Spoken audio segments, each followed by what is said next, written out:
back to Thinking Innovators Live at the Milken Institute Global Conference. I'm Devin Banerjee, and I'm joined now by Dan Houston, President and CEO of Principal Financial Group. Dan, welcome to the show. Devin, what an honor to be here. Let's talk about a serious topic, Sure. The retirement crisis in America. We've all seen the stats or read the stats about how few Americans can pull together just a couple $100s in the case of an emergency. How can the financial services industry innovate to help solve this major problem in America? I think it's already started. I think there's been good progress, some of that having to do with plan designs that are auto-enrolling individuals into qualified retirement plans. That's a great place to start. There's also some legislation to remove the cap of 10% to let it go up to as much as 15%. So there are, again, some plan design issues the employer can engage with to help significantly improve overall adequacy of retirement. Now we got to continue to work about people getting in, right? So not only coverage in addition to adequacy. And on the coverage front, there are more employers now, smaller employers, willing to say, I'm going to auto-enroll Dan into the plan. So there's good progress being made. And what role does the government have in this? What role does private sector have? Employers, employees, advocacy groups? Does everyone have a role, or is one more important than the rest? No, I don't think anyone's any more important than another person. And I think from an entity-wise, the government passing legislation, there's one being proposed today around RISA, which is, again, an augmenting of the existing and prior pension laws to help improve coverage and adequacy. You hear a little bit about these open MIPS, multiple employer plans. Industry supports that. It should allow for the smallest employers to aggregate their purchasing power to increase and have more small employers adopt these pension plans. But again, we want to make sure that we don't overly complicate it. But there is a burden all of us have on financial planning, and it starts, frankly, with less spending oftentimes. So due to the boom in the technology sector here in the US, we've seen a lot more people participating in what we call the gig economy, right? How do people like that, without traditional employer retirement plans in many cases, what tools are available to them, and how can we innovate for them? So there is no shortage today of products. We are awash in products. Individual IRAs, single 401ks, small and 401ks. People have probably more alternatives, but people improving and prioritizing their commitment to funding their retirement, that probably needs a little bit of work. I think it starts with financial literacy, more of that in elementary school, high school, at the principal. We have some programs that purposely are designed around getting high school students more acutely aware of how to balance a checkbook, how to understand the use of credit cards, and when to start saving for retirement. So financial literacy, education, and recognition of these products that are out there to help people save. And does technology play a role here? I hear a lot in speaking with leaders and CEOs about how to reach the millennials, the Gen Xers, you really need to have an app, essentially. Yeah. Is that the case? Again, no shortage of apps, both on the financial literacy or the product side. I think people, still to this day in this country, spend far more time planning their next vacation than they do planning for their financial futures. So this is around prioritization, reducing some of their current discretionary consumption, prioritizing saving for retirement. Technology is an enabler, but at the end of the day, it's in the heart and in the mind to more prioritize the need for retirement income later in life. Right. Let's talk about a bit about your investment outlook. Principal is also an asset manager, managing right now just shy of $700 billion. Where globally do you see opportunities to deploy capital when you're investing, whether by geographies or major sectors or other themes? Yeah, you're right. We are, in fact, a major asset manager around the world. We'll be in the top 40 of global asset managers.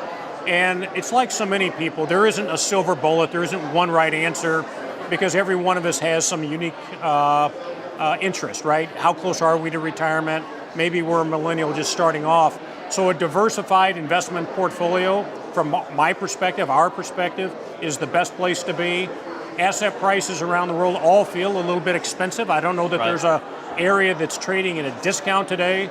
which is again probably all the more reason to recognize if I'm young and I have a 30 or 40 year horizon, I'm going to err on the side of equities. If I'm closer to retirement, again, I don't want to give up that equity exposure, but I probably want to be thinking about dialing that back.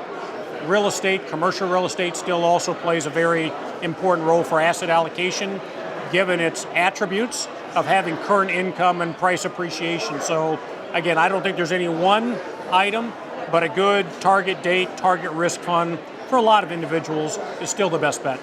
Dan, a question from our audience. We're seeing more, unfortunately, we're seeing more elderly people, or at least people who have approached what we would think of as traditional retirement age, but haven't saved enough so far. Right. On top of that, they're also, on the whole, living longer.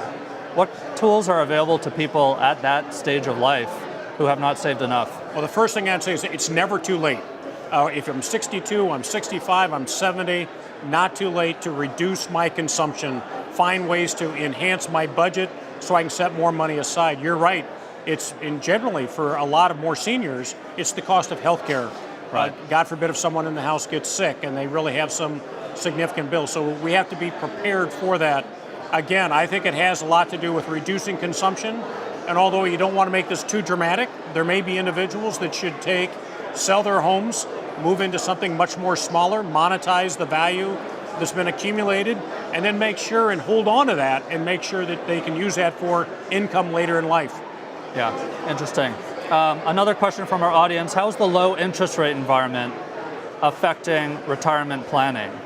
Well, I think it impacts a lot. As you know, a lot of seniors, if you went back 20 and 30 years ago, their asset allocation was a laddered bond portfolio, high interest rates, or purchasing of CDs. Right. 8%, 9%, those days are long gone.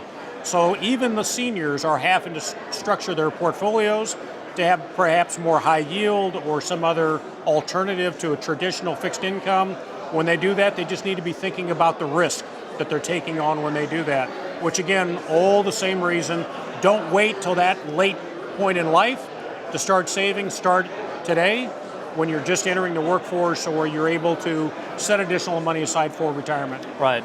Another great question from our audience. We've been talking mostly about the American retirement crisis, but what do you see around the world? Are there great models in other geographies, other countries that are working very well? Great models is a strong set of words, and what I would tell you is we're the #1 provider of retirement solutions throughout Latin America. Chile, Mexico, and Brazil would be big markets. Each one of those countries generally has multiple pillars. One pillar, of course, being government-provided basic pension. The second is some sort of structured, voluntary workplace savings. And then, of course, the third pillar would be after-tax savings. Every country has some combination. I think where the U.S. got it right, if I were to contrast it with, say, Japan, is the tax-favored status of salary deferrals. Yeah. You're not avoiding the tax, you're deferring the tax to a later point in time. And I think that's something that we have to be very cognizant of, giving people an incentive to set that money aside for future savings. Dan, you touched on the rising costs of healthcare. Is your outlook that healthcare costs are just going to continue to rise, or are you an optimist that there will be solutions to that major crisis in this country as well? Well, as you know, we're right here at the Milken Conference, and there's a fair amount of the programming dedicated to healthcare. And so it isn't necessarily that people are using more healthcare, it's the fact that we've advanced these technologies. It's great for cellular technology, great for our computers, but that same science and that same technological advancement is in our medicines, it's in the way we're treating, we're staying around longer in large part because of this technology. So from a healthcare perspective, it isn't just utilization. We're living longer, we have better health, higher quality of life, all the more reason then to save more for retirement. Dan, I want to thank you for joining us. That's Dan Houston, President and CEO of Principal Financial Group.